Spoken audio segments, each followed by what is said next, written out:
Baik, bismillahirrahmanirrahim. Assalamualaikum warahmatullahi wabarakatuh. Selamat pagi, teman-teman semua.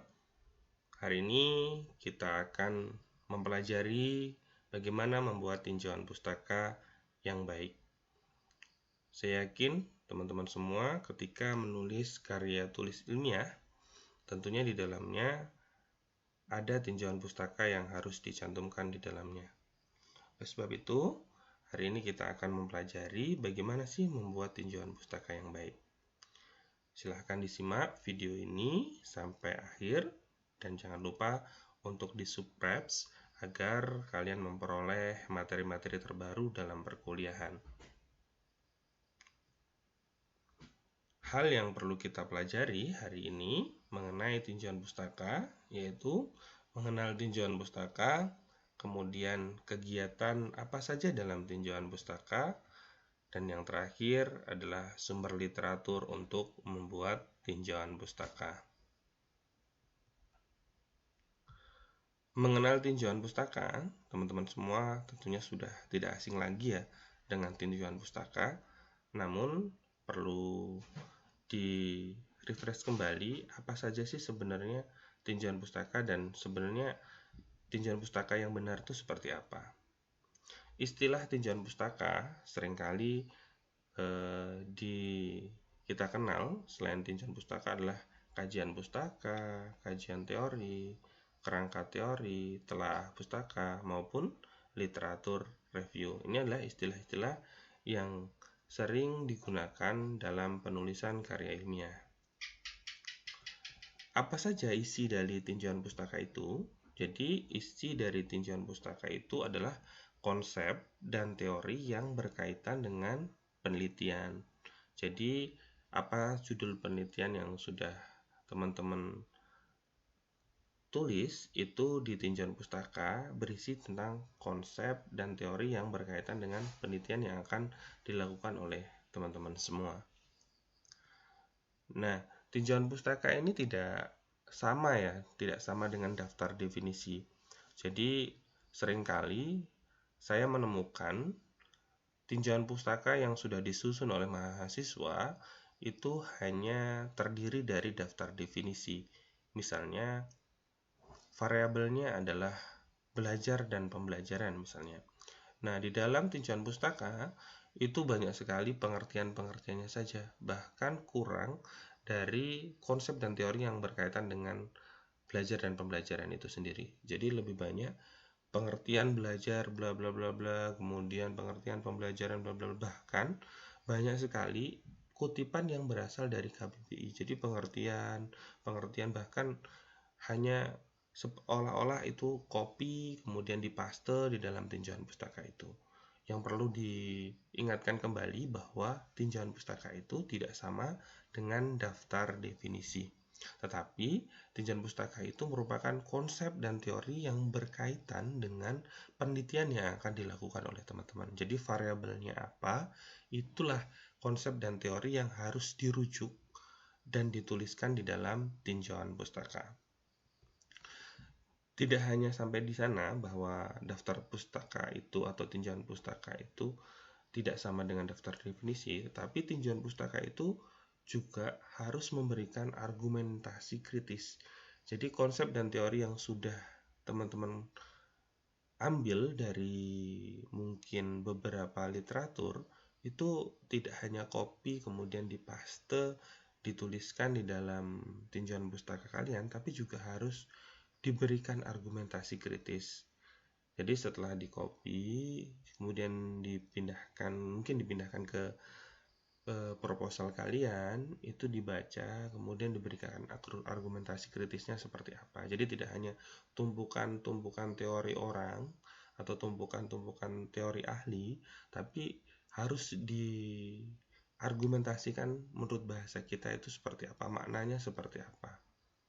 Sehingga ketika orang membaca di dalam tinjauan pustaka pun akan lebih bisa memahami, oh ini pendapatnya si A, ini pendapatnya si B, kemudian kita berikan argumentasi kritis.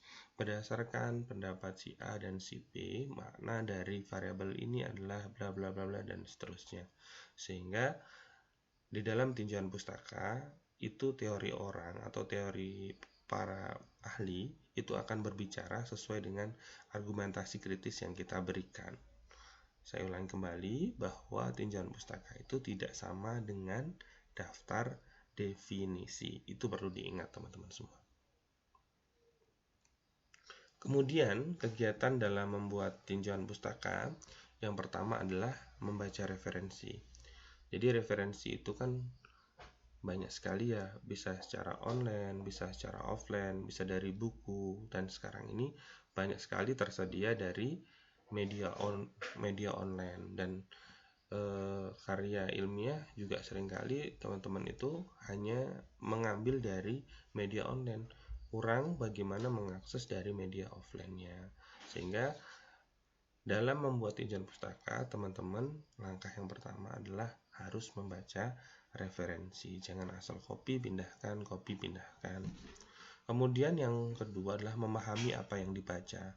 Harapannya dalam membaca referensi itu memahami apa yang dibaca. Jadi apa sih yang menjadi topik dari penelitian teman-teman yang akan lakukan, itu dipahami, kemudian dicari referensinya, dibaca referensinya, kemudian memahami apa yang dibaca, baru kemudian ditulis kembali di dalam tinjauan pustaka.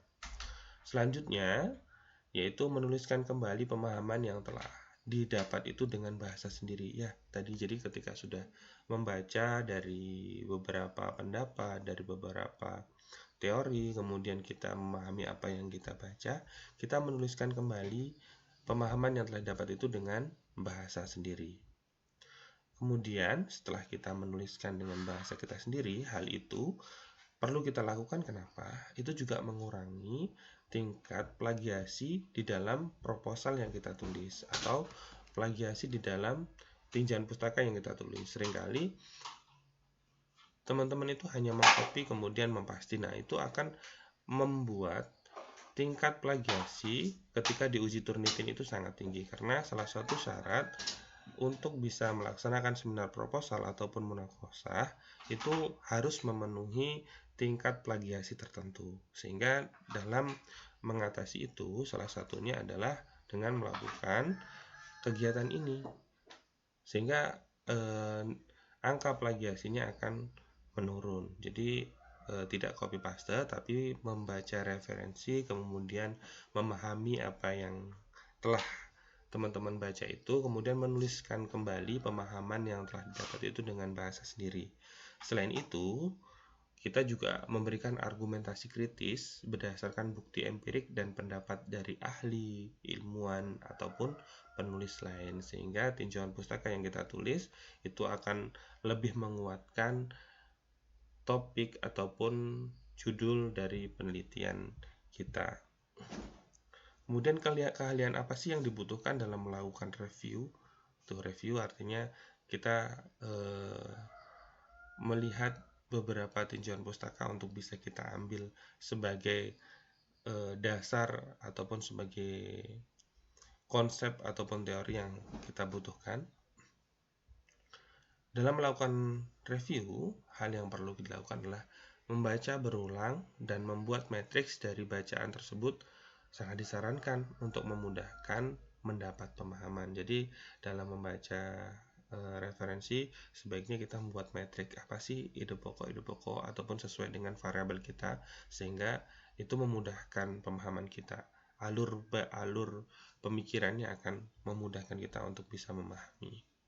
Kemudian membaca tinjauan pustaka pada karya ilmiah lain merupakan salah satu strategi membuat tinjauan pustaka yang baik untuk penelitian sendiri. Jadi dalam membuat tinjauan pustaka perlu kita melakukan kegiatan, yaitu membaca karya ilmiah orang lain. Dengan cara seperti apa? Mungkin kita mengakses karya ilmiah orang lain atau hasil penelitian orang lain itu melalui jurnal-jurnal ataupun naskah artikel yang dipublish oleh peneliti lain, kemudian kita baca, kita pahami, mungkin mulai dari abstraknya seperti apa, alur penelitiannya seperti apa, sehingga kita bisa merujuk dan kita tuliskan ke dalam tinjauan pustaka kita. Melakukan review itu setidaknya ada dua hal yang akan kita lakukan, yaitu melakukan kutipan langsung dan melakukan kutipan tak langsung. Di dalam melakukan kutipan langsung, teman-teman yaitu menuliskan sama persis apa yang mau dikutip. Jika lebih dari 3 baris dalam pengetikan normal, awalan dibuat menjorok dan spasi diubah menjadi 1 spasi, ataupun mengikuti format penulisan karya ilmiah yang ada di kampus kalian masing-masing. Yang kedua, diberikan sitasi. Jadi kita wajib dalam etika akademik, ketika kita mengutip tulisan orang lain, bahasa orang lain, kita harus melakukan sitasi. Sitasi itu menulis sumbernya. Apa saja yang dilakukan dalam menulis sitasi, setidaknya di dalam tinjauan pustaka kita harus menulis nama akhir penulis dan tahun itu untuk style apa. Jadi kalaupun dengan format yang lain, misalnya dengan footnote, artinya kita juga di dalam sitasi kita berikan kode, kemudian di bawah kita berikan footnote sesuai dengan teori atau pendapat yang kita kutip itu sumbernya dari mana. Kemudian ketika mengutip isi undang-undang, perjanjian, dan teori, itu juga kita disarankan untuk mengutip itu sebagai dasar dan memperkuat tinjauan pustaka ataupun teori dan konsep yang akan membuat karya ilmiah kita menjadi lebih ada dasarnya. Kemudian ketika kita melakukan review dengan kutipan tak langsung, langkah yang pertama yaitu menuliskan kembali ide pokok atau inti dari materi yang dibaca dengan bahasa sendiri, dan penulisannya tidak ada perubahan layout. Jadi ketika kita mengutip dengan bahasa tidak langsung atau kutipan tak langsung, itu kita mengambil teori atau pendapat orang lain, kemudian kita membahasakan dengan bahasa kita sendiri. Dan itu lebih disarankan di dalam penulisan tinjauan pustaka agar meminimalisir tingkat plagiase dan memperkecil nilai dari plagiasi ketika diuji Turnitin. Dan kemudian meskipun kita juga